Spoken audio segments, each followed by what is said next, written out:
পর্দায় যে জরাজীর্ণ প্রবেশদ্বারটি দেখছেন সেটির নাম নিমক হারামের দেউড়ি, যার অর্থ বেঈমানের দরজা।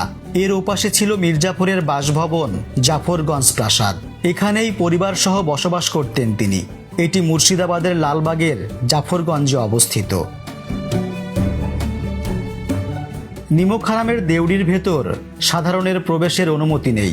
সাইনবোর্ডে লিখে সেটি জানিয়েও দেয়া হয়েছে, কিন্তু এরকম একটি ঐতিহাসিক দরজার সামনে দাঁড়িয়ে ভেতরে না গিয়ে তো থাকা যায় না। তাই আর দাঁড়িয়ে থাকলাম না, একটু একটু করে এগিয়ে বিস্ময়ের চোখে দেখতে থাকলাম। প্রবেশদ্বারটি দেখে মনে হলো সংস্কার করা হয় না বহুকাল। পলেস্তারা খসে পড়েছে, ক্ষয়ে যাচ্ছে ইটগুলো, আগাছা ভরে গেছে সবখানে, যেন দেখার কেউ নেই। এই প্রবেশদ্বার ছাড়া মির্জাপুরের প্রাসাদের আর কোনো স্মৃতিচিহ্ন নেই। চারিদিকে খালি পড়ে আছে। একটু সামনে এগোলেই ডান দিকে লোহার গেট চোখে পড়বে। সেখানে ইংরেজিতে লেখা জাফর নবাব হাউস, অর্থাৎ এর মধ্যেই ছিল মূল প্রাসাদ। সেখানে নির্দয়ভাবে হত্যা করা হয় বাংলার শেষ স্বাধীন নবাব সিরাজউদ্দৌলাকে। সংক্ষেপে সেই ইতিহাসটা আপনাদের জানাই। বাংলার মসনদে আরোহণের পর নবাব সিরাজউদ্দৌলার বিরুদ্ধে শুরু হয় গভীর ষড়যন্ত্র। বিরোধের জেরে ইংরেজরা তাকে গদিচ্যুত করতে চক্রান্ত শুরু করে। রবার্ট ক্লাইভের সাথে হাত মেলান নবাবের প্রধান সেনাপতি মীর জাফর। সেই ষড়যন্ত্রে ঘসেটি বেগম, জগৎ শেঠ সহ আরও কয়েকজন যুক্ত হন।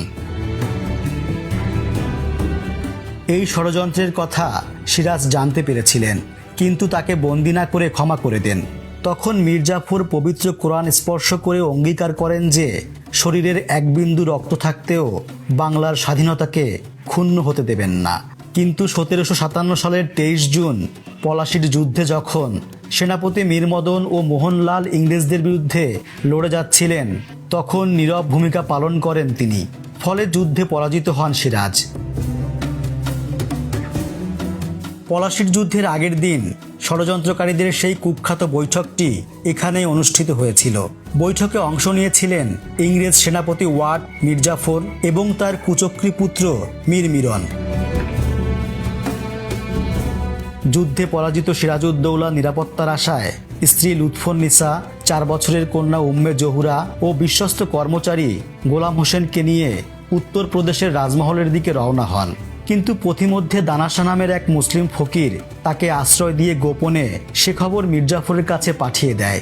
খবর পেয়েই মির্জাফরের জামাই মীর কাসিম সশস্ত্র সৈন্যদের সঙ্গে নিয়ে নদী পার করে ঘিরে ফেললেন গোটা এলাকা। বন্দী করা হয় সিরাজকে। এখানেই হত্যা করা হয়েছিল বাংলার শেষ স্বাধীন নবাব সিরাজউদ্দৌলাকে, যদিও বাড়িটি এখন অবশিষ্ট নেই।